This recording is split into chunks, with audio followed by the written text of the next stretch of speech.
Senior صحافی اور تجزیہ کار حامد میر کے مطابق پاکستان تحریک انصاف کا کمال یہ ہے کہ آج کی سیاست میں فی الحال کوئی کمال نہیں دکھا پا رہی۔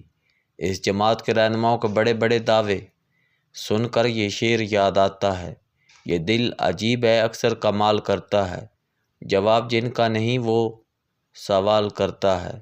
تحریک انصاف کے بانی چیئرمین عمران خان 2 سال سے جیل میں ہیں۔ انہوں نے جس ثابت قدمی سے جیل کاٹی اس پر تو مخالفین بھی انہیں داد دینے پر مجبور ہو گئے، لیکن تمام تر مقبولیت کے باوجود ان کی جماعت عمران خان کی رہائی کے لیے کوئی تحریک چلانے میں ناکام رہی۔ کچھ دن پہلے تحریک انصاف نے عمران خان کی رہائی کے لیے ایک اور تحریک چلانے کا اعلان کیا اور کہا کہ اس تحریک کا کلائمیکس 5 اگست کو ہوگا۔ 5 اگست کا سن کر میں حیران بھی ہوا اور پریشان بھی۔ 5 اگست 2019 کو عمران خان وزیر اعظم تھے اور بھارتی حکومت نے مقبوضہ جموں کشمیر کی خصوصی آئینی حیثیت کو معطل کر دیا تھا۔ بھارتی آئین کی دفعہ 370 اور 35(a) کے معطل ہونے پر عمران خان نے جمعہ کو پارلیمنٹ ہاؤس اسلام آباد کے باہر احتجاج شروع کیا۔ وہ گلا پھاڑ کر نریندر مودی کو ہٹلر قرار دیا کرتے تھے۔ پھر یہ احتجاج ٹھنڈا ہو گیا اور فروری 2021 میں عمران خان کی حکومت نے لائن آف کنٹرول پر بھارت کے ساتھ سیز فائر کے معاہدے کا اعلان کر دیا۔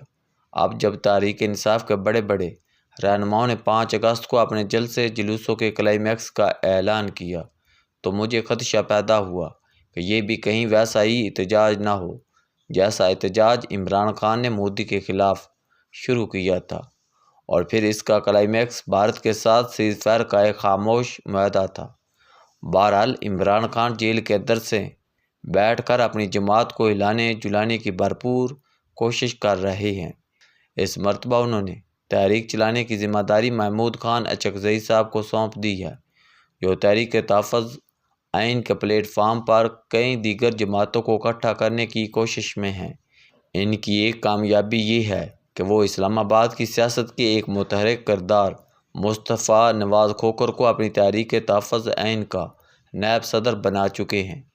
کچھ ناقدین کا خیال ہے کہ تحریک چلانے کی ذمہ داری محمود خان اچکزئی کو سونپ کر عمران خان نے اپنی ہی جماعت پر عدم اعتماد کیا ہے، کیونکہ ان کی جماعت کچھ عرصہ سے شدید اندرونی خلفشار کا شکار ہے۔ کہا جا رہا ہے کہ دراصل تحریک انصاف نے اپنی حکمت عملی تبدیل کی ہے۔ اس مرتبہ اسلام آباد پر چڑھائی کرنے کی بجائے خیبر پختونخوا میں احتجاج کیا جائے گا۔ یہاں عوامی غم و غصہ اور بے چینی عروج پر نظر آ رہی ہے۔ خیبر پختونخوا جن حالات سے گزر رہا ہے وہ آپ کو پاکستان کے قومی میڈیا پر نظر نہیں آئیں گے۔ اس پہلو کو نظر انداز نہ کیجیے کہ جیسے ہی تحریک انصاف یہ دعویٰ کیا کہ 5 اگست کو وہ کوئی کلائمیکس دکھائے گی تو اچانک عدالتوں نے ان کے اراکین پارلیمنٹ کو سزائیں سنانی شروع کر دیں اور الیکشن کمیشن آف پاکستان نے فٹافٹ نااہلیوں کے اعلانات کرنا شروع کر دیے۔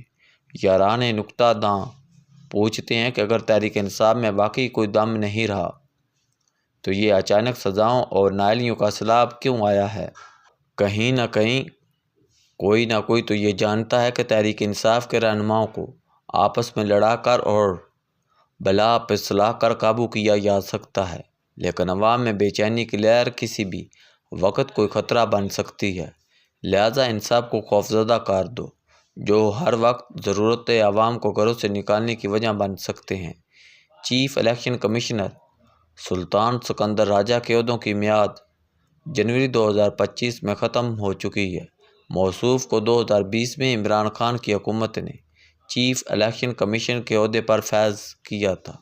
31 جولائی 2022 کو عمران خان کے حکم پر پنجاب اسمبلی میں سکندر سلطان راجہ کے خلاف ایک قرارداد منظور کی گئی، جس میں انہیں چیف الیکشن کمشنر کے عہدے سے ہٹانے کا مطالبہ کیا گیا۔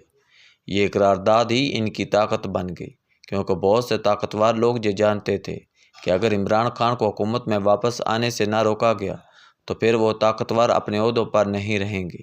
یہ تحریک انصاف کا کمال تھا کہ سلطان سکندر راجہ کو چیف الیکشن کمشنر کے عہدے پر لا کر بٹھایا بھی اور پھر نکالنے کے لیے زور بھی لگایا۔ راجہ صاحب نے فروری 2024 کے الیکشن میں اگلے پچھلے تمام حساب برابر کر دیے۔ اب ان کے عہدوں کی میعاد پوری ہو چکی ہے۔ الیکشن کمیشن کے کچھ دیگر ارکان کے عہدوں کی میعاد بھی پوری ہو چکی ہے، لیکن یہ سب حضرات بڑی آن شان کے ساتھ اپنی کرسی پر برجمان ہیں۔ آئین کے مطابق نئے چیف الیکشن کمشنر کا تقرر وزیر اعظم اور اپوزیشن لیڈر کو باہمی مشاورے سے کرنا ہے، لیکن اپوزیشن لیڈر عمر ایوب خان کا دعویٰ ہے کہ چیف الیکشن کمشنر صاحب کسی بھی عدالت سے ان کے خلاف سزا کا انتظار کر رہے ہیں۔ ان پر 160 مقدمات چل رہے ہیں۔ جیسے ہی انہیں سزا کا اعلان ہوگا تو الیکشن کمیشن پلک جھپکتے ہی انہیں نااہل کر دے گا۔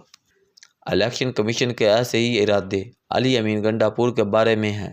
گنڈا پور کے لیے سزا اور نااہلی کسی تک میں سے کم نہ ہوگی، کیونکہ جنید اکبر انہیں بہت متنازع بنا چکے ہیں۔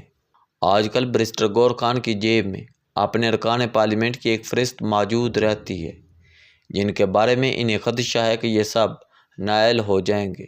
پچھلے دنوں گور صاحب نے چیف جسٹس یادا آفریدی سے خاموشی کے ساتھ ملاقات کی اور درخواست کی کہ انہیں انصاف دیا جائے۔ چیف جسٹس نے گور صاحب کو کسی یقین دہانی کے بغیر واپس بھیج دیا۔ عمر ایوب خان نے بھی چیف جسٹس صاحب کو ایک خط لکھا ہے، لیکن لگتا ہے الیکشن کمیشن رکنے والا نہیں۔ سلطان سکندر راجہ تو اپنی بقا کی جنگ لڑ رہے ہیں۔ 1970 کے الیکشن میں ایک بنگالی جج جسٹس عبدالستار الیکشن کمیشن کے سربراہ تھے۔ الیکشن عوامی لیگ جیت گئی تھی۔ کچھ عرصہ بعد جب بنگلہ دیش بن گیا تو عبدالستار نئے ملک کے نائب صدر اور پھر صدر بن گئے۔ سلطان سکندر راجہ کو بھی کسی بڑے عہدے کی تمنا ہے۔ اب کسی بڑے عہدے کے بغیر جینا بھی محال لگتا ہے۔ جب اس قسم کا خوف ذہن پر چھا جائے تو پھر دوسروں کو خوفزدہ کرنا بقا کا تقاضا بن جاتا ہے۔ تحریک انصاف والوں کے لیے سزاؤں اور نااہلیوں کا سلسلہ بتا رہا ہے کہ سب اچھا نہیں۔ جب بڑے بڑے عہدوں پر بیٹھے ہوئے لوگوں کے اقدامات کے پیچھے کسی خوف کے سائے لہراتے نظر آئیں تو پھر دعا کرنی چاہیے کہ اللہ تعالی ہمیں دنیاوی طاقتوں کے خوف سے نجات دلائے۔ کوئی مانے یا نہ مانے، لیکن خوف کی حکومت دیر پا نہیں ہوتی۔